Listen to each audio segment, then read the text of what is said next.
All right, let's dive right in. Today, we're exploring a world of spirits, shapeshifters, and some truly incredible stories, all thanks to Brian Sankersing's amazing collection, Whispers Under the Silk Cotton Tree. The book kicks off with this bit of poetry, and it pulls you right in. It sounds like the start of a simple campfire story, right? But what Sankersing argues is that these tales are so much more than just spooky adventures. They're really the lifeblood of a culture. So, what makes these stories so vital? Let's dig into a really powerful idea from the book's prologue to figure that out. This quote, man, it just says it all. Sankar Singh makes it really clear that this wasn't history carved in stone or written down in some dusty official record. No, this was history that was carried on tongues, breathed into ears, passed along from late-night riverbanks to the rocking chairs in shadowy yards. It was a living, breathing thing. And you've got to remember, these stories didn't just pop up out of nowhere on the islands. They traveled across oceans. They literally survived on the backs of enslaved and indentured ancestors.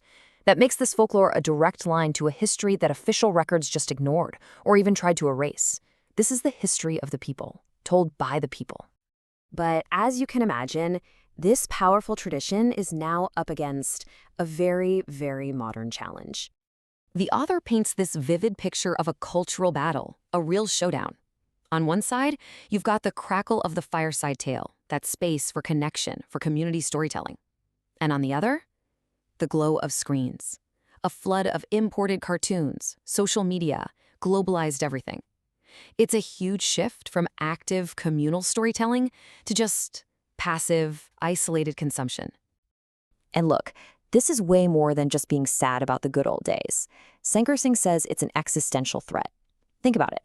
When a culture only consumes stories about other people in other places, it can start to feel like its own stories, its own struggles and triumphs are somehow secondary. It's a real crisis of cultural identity. So that brings us back to that core question. Why does this matter so much? Why fight to keep these stories alive? Well, the answer, as the author lays it out, is profound. It's all about survival. Okay, get this. For people who were displaced, enslaved, or indentured, storytelling was a weapon. It was a powerful tool of resistance. It became this kind of coded philosophy.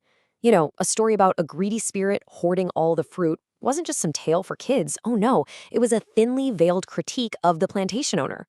Imagination was a shield, a way to process trauma and hold on to your humanity. When everything else had been stripped away, these stories were the one thing you inherited. And the characters themselves, this is where it gets really cool, they embody this resistance. Figures like the Sukuyant, who could shed her skin and become a ball of fire, or Papa Boys, who is both man and animal, they completely defied the rigid boxes that colonial rule tried to put people in. In a system designed to control you from birth to death, these stories offered something radical, the power to transform, to slip away, to become something else entirely. That was a kind of psychological freedom that was impossible otherwise. All right, so let's actually meet some of these spirits. Let's see how all these big ideas get packed into some of the most famous characters from Trinidadian folklore.